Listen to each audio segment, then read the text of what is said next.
De quoi il s'agit, la nuit des témoins du 18 mars? La nuit des témoins, c'est une veillée de prière et de témoignage pour faire mémoire de tous ceux qui sont victimes de persécutions à travers le monde. Et ils sont nombreux, puisqu'on dénombre 215 millions de chrétiens discriminés ou persécutés à cause de leur foi. Et puis pour faire mémoire de tous ceux qui ont donné leur vie pour le Christ au cours de l'année précédente, donc l'année 2017. Il s'agit de prêtres, de religieux, d'évêques, mais aussi de nombreux laïcs. On estime à pas moins de 3000 le nombre de chrétiens l'année dernière qui ont été tués. Et rien qu'un pays en a dénombré 2000 chrétiens qui ont été tués. C'est au Nigeria, donc un grand pays d'Afrique, où des chrétiens sont victimes de discrimination et surtout des méfaits de la secte islamiste Boko Haram. Mais encore aujourd'hui, quel est le genre de discrimination que les chrétiens subissent? Alors, la discrimination, elle vient de l'État, un État autoritaire, par exemple en Chine, où on refuse aux chrétiens de vivre librement dans la mesure où on cherche à contrôler l'Église et on tolère les chrétiens et les autres religions à condition que les religions soient au service de l'État. Par exemple, en Chine, le pouvoir a réussi à diviser l'Église de façon profonde, et ce qui entraîne de grosses blessures, effectivement, parmi les chrétiens. Il y a une partie de l'Église qui est reconnue par l'État et considérée légale par lui, et puis cette partie de l'Église qui est dite clandestine, c'est-à-dire non reconnue par l'État. Et ça provoque des tensions dans l'Église, malgré tous les efforts faits par le Vatican pour essayer de remédier à ces blessures et à garder le contact avec le gouvernement chinois. Mais il y a encore des évêques, des prêtres emprisonnés parce qu'ils ne veulent pas être enrôlés en quelque sorte dans l'association patriotique des catholiques de Chine, qui est l'organe de contrôle du gouvernement chinois sur l'Église. Alors, on a vu le Nigeria, la Chine et encore d'autres pays. Après, la principale cause de la persécution des chrétiens, c'est la montée du fondamentalisme religieux. Autrefois, c'était les grands systèmes totalitaires, au XXe siècle, le nazisme, le communisme stalinien. Aujourd'hui, c'est la montée des fondamentalismes, que ce soit en Inde, maintenant des partis fondamentalistes, maintenant depuis les années 80 et 90, estiment que toute l'Inde doit devenir hindoue. Or, il y a pas moins quand même de 10% de musulmans et 3% de chrétiens dans ce pays. Ce qui fait que les fondamentalistes, dont le Premier ministre est issu de ce parti fondamentaliste actuellement, eh bien, mènent la vie dure à tout ce qui n'est pas hindou. Les chrétiens sont considérés comme des gens qui cherchent à convertir la population indienne à la religion chrétienne, ce qui est totalement faux. Ils sont là présents depuis certains d'entre eux depuis l'apôtre saint Thomas, et ils sont surtout très présents dans leurs activités caritatives, sociales, scolaires. Ils font un travail de développement extraordinaire en Inde, mais aujourd'hui, même ça, être présent dans la société indienne de cette façon-là, c'est considéré comme vouloir faire du prosélytisme auprès de la population majoritairement hindoue. Pour cette raison, il y a régulièrement des pogroms menés contre des chrétiens dans des villages. Alors pas dans tous les États indiens, mais dans certains États où les chrétiens sont minoritaires, vous avez des pogroms, des assassinats qui sont jamais, suivis par la police. Ceux qui ont commis ces méfaits ne sont jamais inquiétés. La police est souvent de maille avec ceux qui agressent les chrétiens. Alors ça arrive très régulièrement au Tamil Nadu, ou bien dans l'Orissa. En 2004, il y a eu un pogrom antichrétien dont les gens ont encore du mal aujourd'hui à se relever parce qu'ils vivent dans la jungle, ils ne peuvent pas revenir dans leur village. Et puis la montée du fondamentalisme aussi dans l'islam, avec cette montée en puissance, maintenant heureusement contenue du groupe terroriste Daesh en Syrie et en Irak, qui a causé d'innombrables victimes, parmi les chrétiens, mais aussi parmi les musulmans eux-mêmes.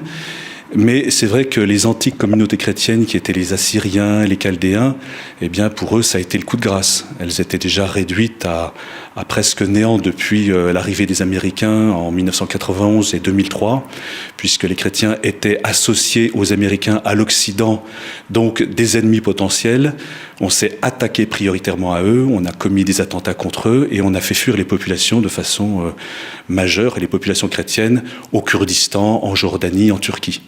Et ça a été le coup de grâce en 2014 avec l'arrivée de Daesh qui a provoqué cet exode massif des chrétiens au Kurdistan irakien. Alors aujourd'hui que Daesh maintenant a été contenu et même détruit à certains endroits, même si c'est pas complètement la fin de ce mouvement terroriste, eh bien les chrétiens commencent à revenir dans leur pays, en particulier les chrétiens irakiens commencent à revenir dans la plaine de Ninive, Karakosh, Mossoul, tous les villages qui ont été abandonnés, détruits. Et c'est une vie difficile pour eux parce que tout est à reconstruire, les routes, les maisons, les écoles, les églises. Et pourtant c'est un enjeu capital pour la présence chrétienne, pour le retour des chrétiens. Il faut reconstruire, c'est l'action de l'aide à l'Église en détresse, aider ces populations à se réinstaller dans leur pays, le pays qui est le leur, qu'ils ont quitté en catastrophe en 2014. La présence chrétienne est indispensable pour permettre à ces populations qui se dressent les unes contre les autres d'établir des contacts entre les différentes populations. Les chrétiens sont des faiseurs de ponts. Vous voyez, par exemple, à Bagdad, les chrétiens sont partis de la capitale irakienne. Aujourd'hui, on construit des murs pour empêcher les communautés musulmanes, chiites, sunnites, de s'entretuer. Autrefois, les chrétiens faisaient le lien entre ces différentes communautés. Maintenant qu'ils sont partis, eh bien, c'est la guerre à mort entre les musulmans eux-mêmes. En Arabie Saoudite, quelle est la situation? L'Arabie Saoudite, c'est le seul pays du monde qui n'a pas de constitution. C'est la loi islamique, la charia, qui régit le pays. Et il ne faut pas être chrétien en Arabie Saoudite.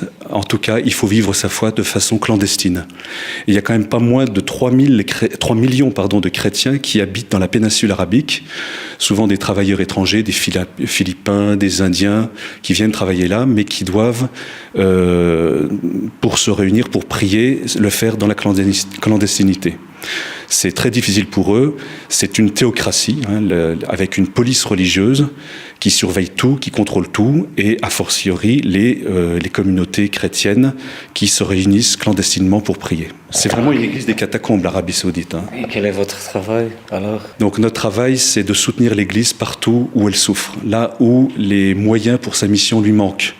On est une association d'aide pour la pastorale de ces églises en difficulté, soit parce qu'elles sont menacées, persécutées, limitées dans la liberté, l'expression de leur foi, la liberté religieuse, et nous les aidons à mener à bien leur travail missionnaire et de présence auprès des populations qu'elles servent. Donc notre travail consiste d'abord à informer sur la situation de ces églises, parce que vous savez très bien que quand on ne parle pas de ces églises, de ces chrétiens, eh bien on encourage ceux qui les persécutent à continuer à les persécuter. Nous les soutenons par la prière, on invite à prier pour un chrétien, c'est important, c'est Saint Paul qui nous le rappelle, nous sommes membres du corps du Christ. Et chacun pour sa part est responsable de ce corps, donc un membre souffre-t-il, tout le monde souffre avec lui. Ça c'est du Saint Paul, mais c'est vrai que ça pourrait être la devise de l'aide à l'Église en détresse. Et nous les soutenons bien sûr matériellement, c'est-à-dire que nous recevons des demandes d'aide des évêques, des supérieurs de congrégations religieuses, pour nous dire où sont les priorités pour leur diocèse. Bon, donc ces demandes sont étudiées et en fonction des possibilités qu'on a, eh bien, on leur apporte le soutien qu'elles demandent. Et nous ne vivons que sur la générosité des donateurs privés. Et il y a à peu près 600 000 donateurs dans toute la France, environ 2500 au Luxembourg, pour faire une petite comparaison. Et voilà, donc nous aidons l'Église partout où elle a besoin de nous. C'est notre mission. Mais je crois que ce dont l'Église a le plus besoin, c'est qu'on parle d'elle. Souvent, les chrétiens dans ces pays nous disent, vous savez, notre croix est lourde à porter, mais nous avons l'habitude de la porter. Ce qui nous fait le plus souffrir, c'est que nos frères et sœurs dans la foi, parfois, sont complètement indifférents à notre sort. Et c'est ça qui rend notre croix encore plus lourde. Donc notre mission à l'aide à l'Église en détresse, c'est de rappeler que des frères et sœurs souffrent à cause de leur foi, à cause du Christ, et comme Simon de Cyrène, les aider à porter celle-ci.